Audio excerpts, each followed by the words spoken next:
Yesterday I had the most wonderful day.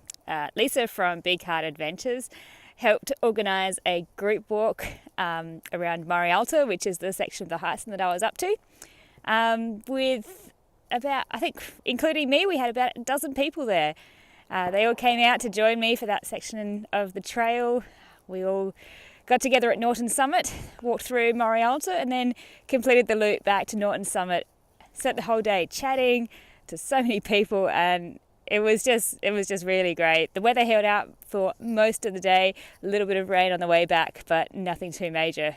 And then after that, it got even better because I had organised with a local property, and I said, can I camp in your backyard for the night, because there's not too many campsites around this Adelaide Hills area.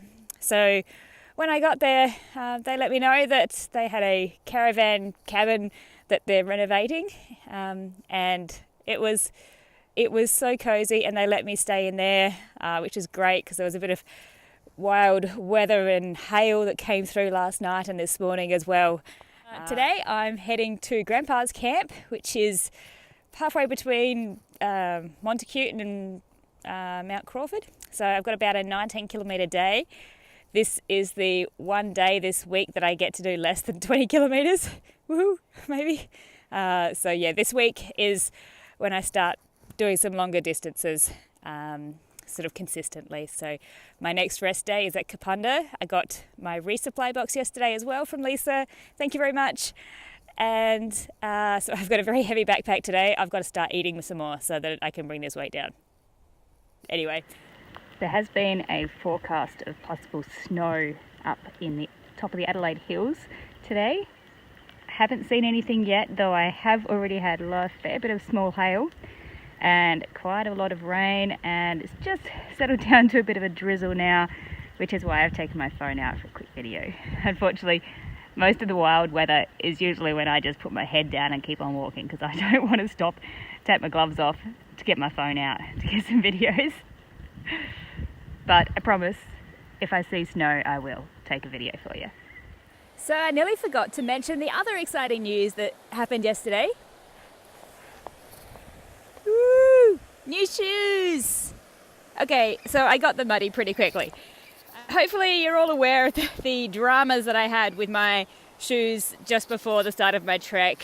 I had shoes that I really liked and discovered that the left and the right shoe were made in different countries and they didn't match. Just days before I left, I had to buy a new pair of shoes and they didn't have the ones that I wanted in stock. So I bought some different ones thinking they'd hopefully be all right. They weren't.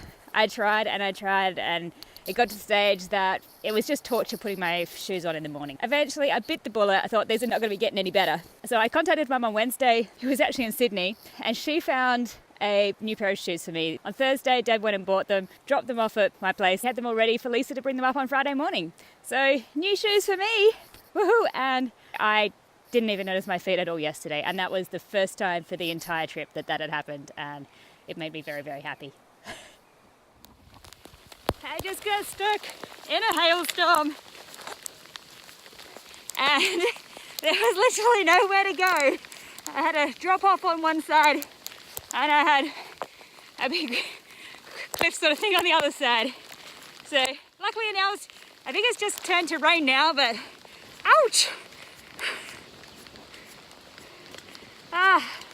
The joys of hiking in winter. Whew. It's pretty cold too, I tell you.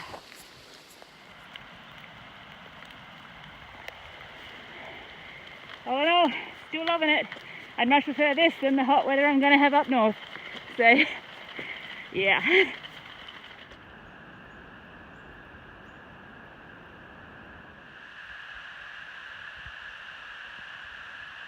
Today has probably been the toughest day I've had so far. I'm not entirely sure what made that way. It was a 19-kilometre day roughly. I did have a full resupply in my bag, which meant it was as heavy as it's ever going to be. So, and also hills, and more hills. Just huge, steep hills to go up and down. So I think that was perhaps combination of all those things made for a pretty rough day, and I am well exhausted. But I have made it in here to Granddad's camp. This is a little shelter with the logbook in it, which I have filled out already. And I think this is just the cutest thing. I've decided I'm not going to worry about my tent tonight because look at that little cubby house. It is really tiny, but let's just go inside. Let's have a little look. I have my sleeping mat set out, sleeping bag, liner, pillow all ready to go. And over here I've got everything else from my bag. Food, supplies, electronics, cook set, clothing, and that's pretty much everything. Got a little window here that's got like a canvas awning that's going to go right down and cover pretty much that entire window.